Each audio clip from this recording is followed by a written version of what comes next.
Hello and welcome back to Quarantine TV Experimental Kitchen. I think this one may be episode 4. We are going to learn how to make black rice. Following on the theme of health and wellness that we've been on, we are experimenting together on certain things that are a lot of fun to cook. So some of you may already be familiar with black rice, and this might be new to some other people, but at home, it's actually one of my favorites. It's actually black, and I'll show you what it looks like. There you go, it's black. So the rice grains themselves have that really dark color, and they're more nutty than, the flavor is a little more nutty than if you were having white rice. It's really tasty, but it cooks a little bit differently than other rice.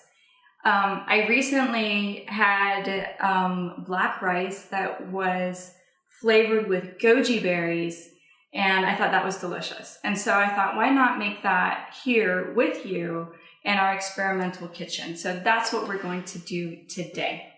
I do love my rice cooker. It's been with me for a long time, so we're going to cheat just a little bit and use the rice cooker.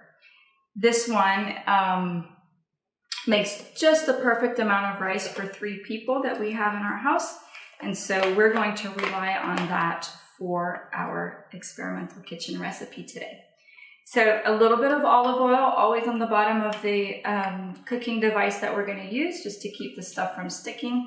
Because this rice is a little bit different than white rice, when you use a lot less oil than I would normally use if I was working with white rice.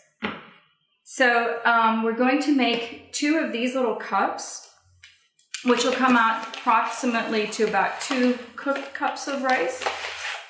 And very easy, just put 1 cup and 2 cups. So usually the measure with rice is whatever measurement you use. Can be this cup, it could be a coffee cup, it could be a can, it can be a regular measuring cup. Then you use your measurement, this, plus 1. So if I did 2 scoops of this with rice, then I'm going to do 3 of these of water. But since this rice takes a little more water to get nice and fully cooked, we're probably going to do about 3 1/4 to 3 1/2 of these little cups of rice. So this particular rice, let's talk a little bit more about it, is, as you can see, I got it at a Korean place, and so you'll find this at your Asian supermarket, and if you don't have an Asian supermarket close to home, then you can possibly order it online. It's not so rare as it used to be. It used to be a real treasure to find it, but these days it's gotten a little bit easier, and especially where I live, where we have a very large Asian community, thank goodness, because I love the food. So I usually just keep it in its container like that with a rubber band around it and ready for the next time. So these are goji berries, and we have a container of dehydrated goji berries. So goji berries are actually really good for your health as well. They're good for your eyes, they're good for your skin. So as with most berries, they have a lot of antioxidants and a lot of vitamins that are really good. I'll put a link at the bottom of this post so that you can see all of the health benefits that goji berry has, but it's quite high. So there's 2 ways that you can do this. You can either just add a handful, like I just said right now, and cook it with the rice. And then you could also soften these in a little bit of warm water or sweet water and use them and sprinkle them on the rice after the rice has finished cooking. So we're going to put some in the rice now so that the rice takes the flavor, and then the goji berry flavor and the rice flavor are going to mix, and it comes out somewhat not sweet but flavorful. The other thing that you can do is add a little clove of garlic into the rice, and again, that's also going to awaken the flavors. Now, the trick here is that I may have alluded in a couple of other episodes, garlic and I, we have a hit or miss relationship. We don't always get along very well, so I can't cut it up and put it in small pieces in food, because then I just, not good. but I can tolerate and I do enjoy the flavor of garlic. So what I'm going to do is just basically that. I'm going to take a big clove of garlic, I'm going to cut it in half. That way I can release the flavors and the oils of the garlic and get the health benefits of the garlic. But I can still, it's big enough that I can see it when I go to eat the rice later, and I don't make the mistake of eating the garlic itself. So that also makes it somewhat a different way of peeling the garlic than if I was going to put it into small pieces inside the food, where I might take the flat edge of a knife and squash it down. So that's it, just peel the garlic, big chunks so that you can see it, and it goes in the pot. And so now I've got rice, goji berries, and garlic. Super easy. Oops, wait. Now the last piece is water. And so we put 2 scoops of black rice. So we're going to do 1, 2, 3, and I'm going to put a little bit more for good measure because this rice takes a little more water to become soft. And so that was about 3 1/4 scoops of water. All together, it goes into my rice cooker. Close the lid and press the button to cook. And when it's done, the button will pop and tell me that my rice is ready.